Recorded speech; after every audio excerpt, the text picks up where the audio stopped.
Deputy CM હર્ષ સંઘવીએ VNSGUમાં startup અને આરોગ્ય કેન્દ્રોનું કર્યું ઉદ્ઘાટન. દક્ષિણ ગુજરાતના શૈક્ષણિક હબ ગણાતી વીર નર્મદ દક્ષિણ ગુજરાત યુનિવર્સિટી VNSGU ખાતે આજે વિકાસનો ઉત્સવ જોવા મળ્યો હતો. રાજ્યના ગૃહમંત્રી હર્ષ સંઘવીએ યુનિવર્સિટી કેમ્પસમાં વિવિધ પ્રકલ્પોનું ઉદ્ઘાટન અને ભૂમિપૂજન કરી સુરતવાસીઓને નવી સુવિધાઓ અર્પણ કરી હતી. શિક્ષણ, આરોગ્ય અને યુવા સાહસિકતાને પ્રોત્સાહન આપવા માટે આ પ્રોજેક્ટ્સ મહત્વના સાબિત થશે. શિક્ષણ અને આરોગ્ય ક્ષેત્રે નવી સુવિધાઓ.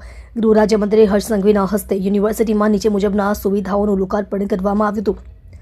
કલ્પતરુ આરોગ્ય ધન અને સેવા કેન્દ્ર. વિદ્યાર્થીઓ અને સ્ટાફની સુખાકારી માટે નવું આરોગ્ય કેન્દ્ર કાર્યરત કરાયું. નર્મદ સ્મૃતિ ભવન. ઐતિહાસિક વારસા સમાન આ ભવનનું પુનઃનિર્માણ કરી લોકાર્પણ કરવામાં આવ્યું. Dining hall. વિદ્યાર્થીઓ માટે અત્યાધુનિક સુવિધા ધરાવતા નવા ડાઇનિંગ હોલની ભેટ આપવામાં આવી.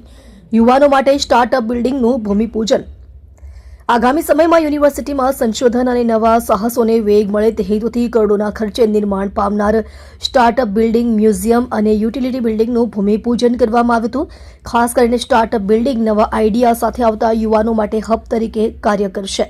પીએમ નરેન્દ્ર મોદીના વિઝનથી આજે ગુજરાત ગ્લોબલ ઇન્વેસ્ટમેન્ટ હબ બન્યું છે. સુરતમાં નિર્માણ પામનાર આ સ્ટાર્ટઅપ સેન્ટર યુવાનોને નોકરી શોધનારના બદલે નોકરી આપનાર બનાવશે. હર્ષ સંઘવી, ગૃહ રાજ્યમંત્રી.